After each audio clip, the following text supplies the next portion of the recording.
and very warm welcome to the Canada News with your host Gurdwara. Now let's take a look on the headlines. Gurdwara Singh MPP from Brampton West alleges the Conservative government.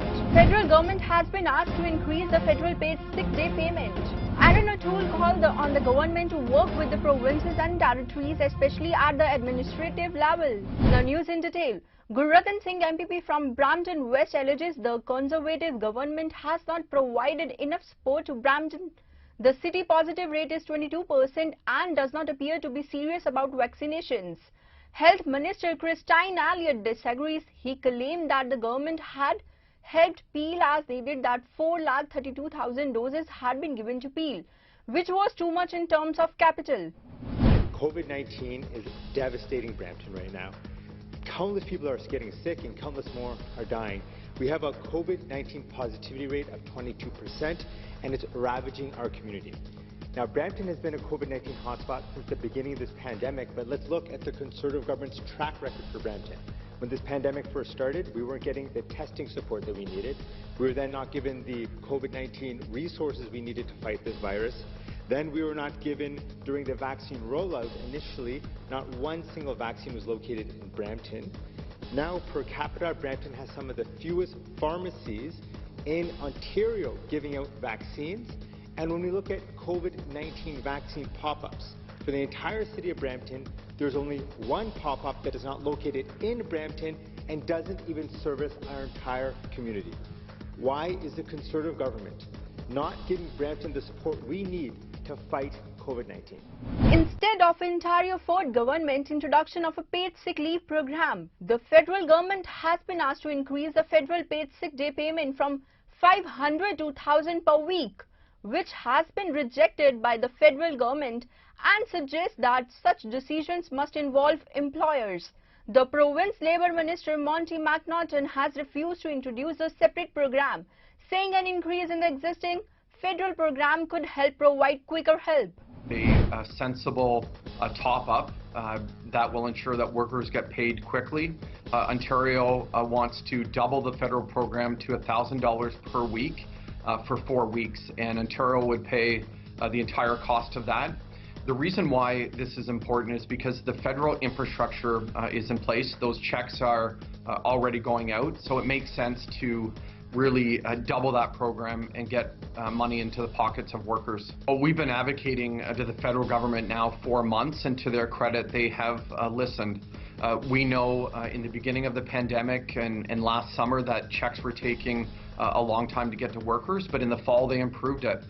Workers' payments are directly deposited in their bank accounts now between 3 and 5 days. Workers can now apply more than once to the federal program, and because of Ontario's advocacy, the federal program is now eligible for 4 weeks. So this is the final gap in the system to ensure that workers are paid $1,000 a week in Ontario, which is $25 an hour. And this will really go a long ways to getting workers and families through this third wave of the pandemic. Look, 2 hours later, Prime Minister Trudeau gave a very positive statement ensuring that he would have workers' backs. We're very optimistic about that. Again, this is a really sensible solution, and it's not just Ontario calling for this. I mean, the British Columbia Finance Minister, who's an NDP member, actually came out last week and said we need the federal government to be a partner. Again, look, I understand the Employment Standards Act, for example, is provincial jurisdiction, but we need to put politics aside and do what's best for the workers. And we want to simply pay the bill, but have the federal program be delivered to all workers in Ontario.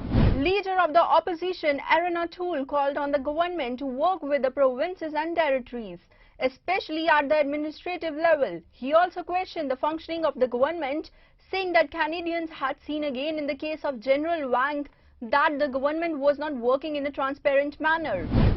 As you know, Ian, we've always tried to work with the government to get supports to Canadians, both individually and businesses. We expect the government to try and work with the provinces to get that support out, particularly if there's the ability to coordinate the administration of that support We've heard a lot of rhetoric from the Prime Minister over the last year about we're all in this together. How can he work with provinces like Ontario to deliver that important support? Well, as I said before, the question was about proportional representation. And of course, Mr. Trudeau, like many things, promised the sun, the moon, and the stars to win in 2015 and has slowly been breaking literally every promise. I've never supported proportional representation because it actually can lead to more division in a big and diverse country like ours. Some people look to Australia, a similar parliamentary democracy with their approach with respect to mandatory voting. It comes up occasionally, so we're in listening mode. We haven't announced any policy whatsoever, but one thing I do talk about a lot is the erosion in trust in public officials in our institutions. The Prime Minister, I believe today, let people down in his latest version of the truth on the General Vance story. He's undergoing his third personal ethics investigation. So how can we restore public confidence in the political system? Well, we're going to help more families than the Liberal plan that they will never implement. And how can I say that?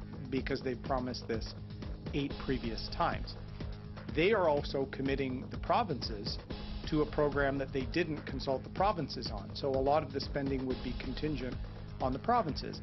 We want to make sure that there's support for families. We're in the process of finalizing our policy in this regard as well. I think Canadians will see it's better, it's more flexible, and it makes sure, regardless of where you are, we want to help families juggle the joys and challenges of working and raising kids.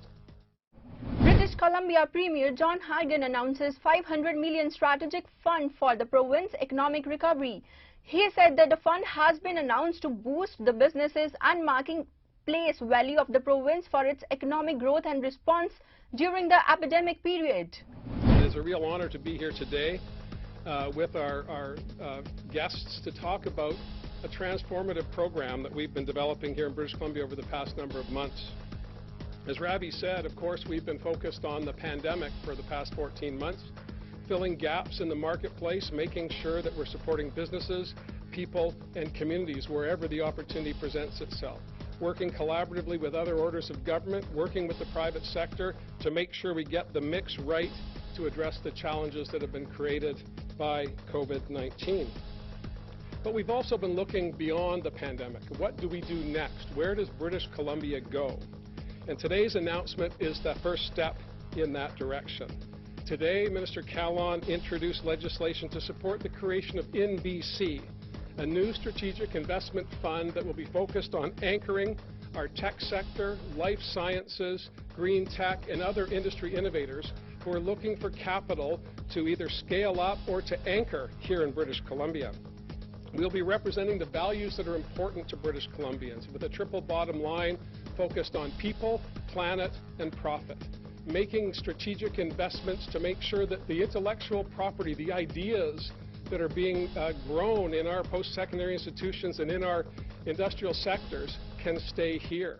And we've looked around the world at other jurisdictions and we've tried to do our level best to manage and monitor what's happening there so that we can build a better program here in British Columbia.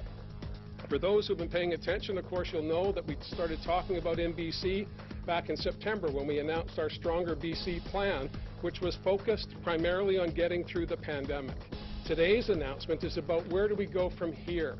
How do we make sure that BC's innovators can use NBC to put down those roots, to help with startups, to help with scale-ups, and most importantly, to send a message to the world in multiple sectors that British Columbia is a place to come, put down roots, and to attract the talent we're going to need to meet the challenges. Brampton South MP Sonia Sidhu, speaking on women in childcare, said the epidemic had badly affected women's lives. Sonia Sidhu also spoke about financial support for women and also mentioned the strategic support of women in the federal government's budget 2021. And you have raised an important point on access to childcare. One of the long-term consequences to establishing a national early learning and childcare system, as proposed in this budget 2021, is the opportunity for more women to take full-time career as opposed to part-time work in addition to looking after children. How do you believe this will impact on women's career once this system is implemented? This is an excellent step taken. I really appreciate that, and in fact I think heart of hearts we all have been looking forward to it, especially the immigrant single mothers. It was really important, as I mentioned earlier in my presentation as well, that when an immigrant starts their life in Canada, they look for job, any job. Career demotion, they do not care, not matching with the skill set, we generally do not care about it. So I think this is a very important step, at least when we realize it, when this step is integrated or brought into practice, it will help many women to choose the career of their own choice, and something which matches their skill set, something which matches their interest. And this will also help an added vulnerability of our women, because when there is any type of crisis, whether this is a financial crunch, whether it is any family violence, so women tend to become more vulnerable as compared to other members in the family. The moment you are in an abusive relationship, or the moment you realize that you are in an abuse, you become very vulnerable to these things. First is financially, the financial burden. What would I do with my kids? What would I do with my part-time job? So I think it is a very nice step, and I really appreciate this step, and it will really help, especially immigrant women. The Prime Minister of Canada, Justin Trudeau, has announced that doctors and nurses from Newfoundland are being deployed to Ontario. He said a contingent of Canadian Armed Forces would arrive at Pearson Airport. The Prime Minister has announced that the federal government will pay for these workers. Today, the first deployment of nurses and doctors from Newfoundland and Labrador will also be arriving in Ontario for the GTA. They'll land this afternoon at Pearson aboard a Canadian Armed Forces airplane. Newfoundland and Labrador is already organizing a second team of healthcare workers who will rotate in to help. Our government is covering the costs of deploying these teams, and we're ready to do the same for any other province or territory that can also step in with support. Unfortunately, Ontario is far from the only place dealing with a spike in cases. Across Nova Scotia, and especially in the Halifax region, numbers have risen quickly, and the province requested help. So we're sending support. We're deploying 60 Canadian Armed Forces members to testing centers in Nova Scotia. This will help stop the spread of the virus. For Albertans, too, we're standing ready. Over the weekend, the regional municipality of Wood Buffalo, which includes Fort McMurray, declared a state of emergency. Yesterday, Minister Haidu talked to Mayor Scott about the outbreak in the region and the situation on the ground. Our government has reached out to Alberta on what support they may need to keep people safe and get the situation back under control. The bottom line is this: across the country, we're working with provinces and territories to keep you safe. Across the country, we will have your back. And together, we will get through this. And that brings me to vaccines. Because along with public health measures, these doses are key to beating not only the third wave, but the whole pandemic. This week, we'll get almost 2 million doses delivered to Canada. This includes our first shipment of the Janssen vaccine from Johnson & Johnson. Nova Scotia Premier Ian Rankin has announced that a lockdown is being imposed in the province until May 12 in the view of growing number of cases of persistent COVID. All government and private schools will be closed within the scope of these restrictions, and public gatherings and non-essential services will be closed. 96 cases of COVID, with the majority, 90 of them, being in the Halifax Regional Municipality. COVID and its variants are on the move and spreading fast throughout the province. Faster than ever before in this province. We have lockdown in Halifax and surrounding communities, including schools, but our numbers continue to climb. While the majority of cases are in the central zone, we're beginning to see a concerning trend in the Cape Breton Regional Municipality.